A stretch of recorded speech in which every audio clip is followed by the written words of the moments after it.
राजकीय घडामोडी, सामाजिक विश्लेषण, कृषी विभाग, कला व मनोरंजन विश्व आणि क्रीडा क्षेत्रातील बातम्यांचे ताजे व अचूक अपडेट्स महाराष्ट्र शाही न्यूज मराठी.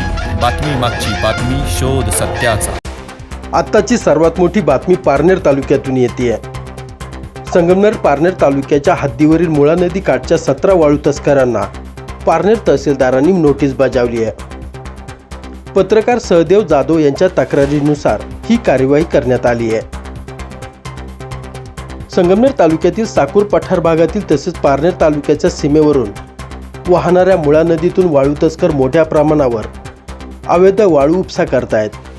वाळूंनी भरलेल्या गाड्या अडवल्या असता वाळू तस्करांकडून जीवे मारण्याची व हातपाय तोडण्याची धमकी सर्वसामान्य नागरिकांना दिली जाते. याबाबत तातडीने वाळू तस्करांवर गुन्हे दाखल करून प्रतिबंधात्मक कारवाई करण्याची मागणी पत्रकार सहदेव जाधव यांनी अहिल्यानगरचे जिल्हाधिकारी पंकज आशिया यांच्याकडे पुराव्यानिशी तक्रार केली असता स्थानिक चौकशीवरून पारनेर तहसीलदार यांनी पारनेर व संगमनेर तालुक्यातील एकूण 17 वाळू तस्करांना भारतीय नागरी संहिता 2023 कलम 129 प्रमाणे थेट नोटीस काढून 26 मे रोजी सकाळी 11 वाजता पारनेर तहसील कार्यालयातील न्यायालयात हजर राहण्याचे आदेश दिलेत. त्यामुळे साकूर परिसरातील वाळू तस्करांचे चांगलेच धाबे दणाणलेत. पारनेर तहसीलदार यांनी बजावलेल्या नोटीसीमध्ये म्हटलंय की पत्रकार सहदेव जाधव राहणार साकूर तालुका संगमनेर हे एक सुज्ञ नागरिक तथा पत्रकार असून त्यांनी जिल्हा अधिकारी अहिल्यानगर व उपविभागीय अधिकारी श्रीगोंदा पारनेर यांच्याकडे पुराव्यानिशी वाळू तस्करीबाबत तक्रार केली होती. जाधव यांच्या तक्रारीनुसार देसवडे, मांडवे खुर्द, खडकवाडी, शिकरी, नागापूर, मोरेवाडी, नांदूर, संगमनेर या गावच्या हद्दीत मोठ्या प्रमाणावर रात्रीच्या वेळी जेसीबीच्या साहाय्याने वाळू उपसा केला जातोय. रात्रीत मोठ्या डंपर ट्रॅक्टरच्या साहाय्याने देसवडे ते खडकवाडी, पोखरी, काळेवाडी इत्यादी ठिकाणी वाळू वाहिली जाते. तसेच वाळू उपसा करून साकूर मार्गे संगमनेर तालुक्यात ही वाळू पसार केली जाते. वाळूने भरलेल्या गाड्या अडवल्या असता स्थानिक नागरिकांना जीवे मारण्याची व हातपाय तोडण्याची धमकी दिली जाते. याबाबत तातडीने तस्करांवर कारवाई करण्याची व गुन्हे दाखल करून प्रतिबंधात्मक कारवाई करण्याची विनंती सहदेव जाधव यांनी केली होती. या दरम्यान पारनेर तहसीलदार यांनी स्थानिक चौकशीवरून वाळू तस्करी होत असल्याबाबत माहिती प्राप्त केली. स्थानिक नागरिकांकडून देखील वारंवार या कार्यालयात तक्रारी प्राप्त झाल्यात. तसेच लोकप्रतिनिधी व प्रसारमाध्यमांद्वारे अनेक तक्रारी प्राप्त झाल्यात.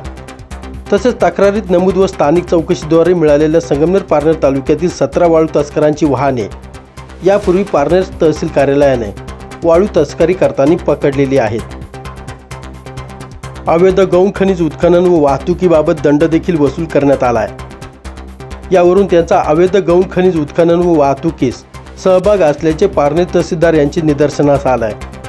रात्री बेरात्री अवैध गौण खनिज वाहतूक करताना नागरिकांच्या सुरक्षतेचा व कायदा व सुव्यवस्थेचा गंभीर प्रश्न निर्माण होत असून 17 वाळू तस्करांना जबाबदार धरून ही सार्वजनिक शांतता बिघडवण्याचा व सार्वजनिक शांतता बिघडेल असे गैरकृत्य करण्याचा संभव असल्याचे निदर्शनास आले आहे. त्यानुसार पुढील प्रतिबंधात्मक कारवाई करण्यास पुरेसे कारण असल्याचे मत पारनेर तहसीलदार यांनी नोटीसमध्ये व्यक्त केलं आहे.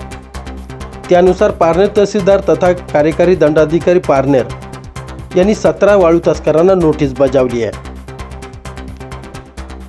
पारनेर संगमनेर तालुक्यातील 17 वाळू तस्करांना चौकशी कार्यवाही पूर्ण झाल्यानंतर परिणामस्वरूपी काढावयाच्या अंतिम आदेशाच्या दिनांकापासून 1 वर्ष मुदतीकरता 1 लाख रुपये शांतता राखण्याचे बंधपत्र व शासकीय अधिकारी वर्ग 1 जामीनदारासह व जामीनदाराशिवाय निष्पादित आदेश का देण्यात येऊ नये याची कारणे दाखवण्यासाठी मंगळवार दिनांक 26 मे रोजी सकाळी 11 वाजता तहसील कार्यालय पारनेर येथील न्यायालयात समक्ष किंवा रीतसर प्राधिकृत अभिकर्त्यामार्फत उपस्थित राहण्याची नोटीस बजावली गेली आहे. ब्युरो रिपोर्ट, महाराष्ट्र शाही न्यूज मराठी, पारनेर. नमस्कार, मी सहदेव जाधव. काल पारनेर तहसीलदार यांनी ज्या पद्धतीनं वाळू तस्करांवर कारवाईची नोटीस काढलेली आहे, 129 प्रमाणे ही नोटीस काढलेली आहे. या नोटिसीला जे वाळू तस्कर आहेत 17 वाळू तस्करांवर या ठिकाणी नोटीस काढण्यात आलेली आहे आणि याला संदर्भ दिलेला आहे सहदेव जाधव म्हणजे माझा, की यांच्या यांच्या अर्जाला उत्तर म्हणून यांनी यांची तक्रार म्हणून म्हणजे मी तक्रारदार आहे आणि मी तक्रारदार म्हणून यांनी या ठिकाणी ह्या 17 जणांना नोटीस काढलेली आहे. खुलासा द्यायचं काम कारण फक्त एवढंच आहे की हे 17 लोक जे आहेत यातील तुरळक लोक वगळता 1, 2, 3 हे लोक वगळता बाकी लोकांना मी ओळखत नाही. त्यातच मी 100% तहसीलदार पारनेर यांना काही वाळू तस्करांची त्या ठिकाणी बातमीच्या आधारानं त्या ठिकाणी माहिती दिली होती. तहसीलदार साहेब मॅडम जे आहेत त्यांना मी याबद्दल व्हॉट्सअपद्वारे मेसेज केला होता. ज्या पद्धतीनं वाळू तस्करी मुळा नदीवर चालती ते मी त्यांना दाखवण्याचा प्रयत्न व्हिडिओद्वारे केला होता, परंतु त्यांनी कुठल्याही प्रकारचा त्या व्हिडिओला किंवा त्या मेसेजला कुठलाही रिस्पॉन्स दिला नाही. थेट त्यांनी कारवाई केलेली आहे. परंतु कारवाई करत असताना मी ज्या लोकांचे व्हिडिओ पाठवले, ज्या मशीनचा व्हिडिओ पाठवला, ज्या वाळू तस्करांबद्दल तक्रार केली त्यांच्याबद्दल त्यांनी त्यांच्यावर कुठलीही कारवाई केली नाही. परंतु जे मला हे वाळू तस्करच माहीत नाही, ज्यांच्यापासून मी अनभिज्ञ आहे, अशा लोकांची नावं त्या ठिकाणी माननीय पारनेर तहसीलदार मॅडम यांनी त्या ठिकाणी दिलेले आहेत. नेमके कारण मला समजलेलं नाही आणि विशेष म्हणजे ही नोटीस देत असताना माझं नाव या ठिकाणी गुप्त ठेवणं गरजेचं होतं. परंतु मॅडमनी प्रत्येक वाळू तस्कराला जी नोटीस पाठवलेली आहे या नोटिशीमध्ये माझं नाव त्या ठिकाणी त्यांनी जाहीरद्वारे म्हणजे जाहीर पत्राद्वारे नोटिशीद्वारे त्या ठिकाणी माझं नाव जाहीर करत डिस्क्लोज करत त्या ठिकाणी ते जे वाळू तस्कर आहे त्यांना नोटीस काढलेली आहे. या वाळू तस्करांचा रोष माझ्यावर आहे. मी बातमीद्वारे हेच सांगण्याचा प्रयत्न त्या ठिकाणी केला होता की मॅडम मला जीवे मारण्याचा धमक्या येत आहेत, वाळू तस्कर मला जीवे मारण्याच्या धमक्या देत आहेत, काही विविध लोक आहेत जे अवैध धंदे करत आहेत, हे लोक मला जीवे मारण्याची धमकी देत आहेत, मला रस्त्यात अडवत आहेत, माझे हातपाय तोडण्याचा प्रयत्न करत आहे, धमकी देत आहेत, तर यांच्यावर कारवाई होणं गरजेचं आहे. तर मॅडमनी माझं नाव डिस्क्लोज करून अजून मला त्या ठिकाणी त्या वाळू तस्करांचा रोष जो आहे तो माझ्यावर ओढवलेला आहे.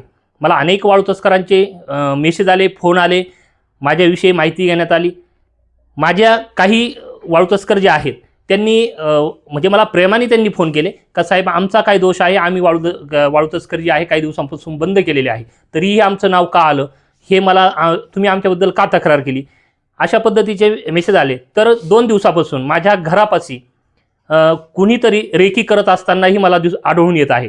काही दिवसांपासून माझ्या घराची रेकी करण्यात येत आहे. त्यातच काल काढलेल्या मॅडमच्या नोटिसीनं अजून माझ्या जीवितास धोका निर्माण झालेला आहे. माझ्या जीवितास त्याचबरोबर माझ्या कुटुंबावर या ठिकाणी भीतीचं सावट पसरलेलं आहे.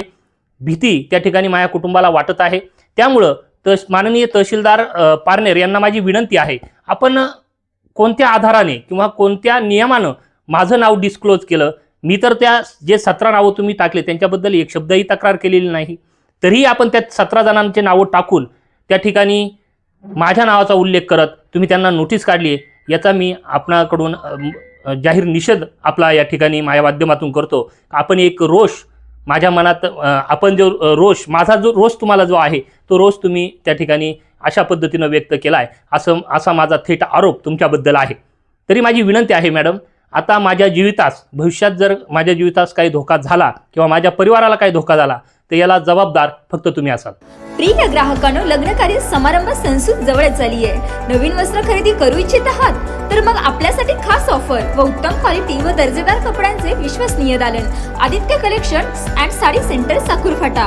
इथे महिला मुलींसाठी आकर्षक dresses, 3 piece, jeans top, cord set, ladies wear, पुरुषांसाठी gents wear, jeans, T shirt, suiting, shirting, jacket, blazer, kurti, blanket, चादर, बेडशीट, पायपर, स्वेटर, जर्किंग, गरम कपडे स्वस्त आणि मस्त, क्वालिटी जबरदस्त.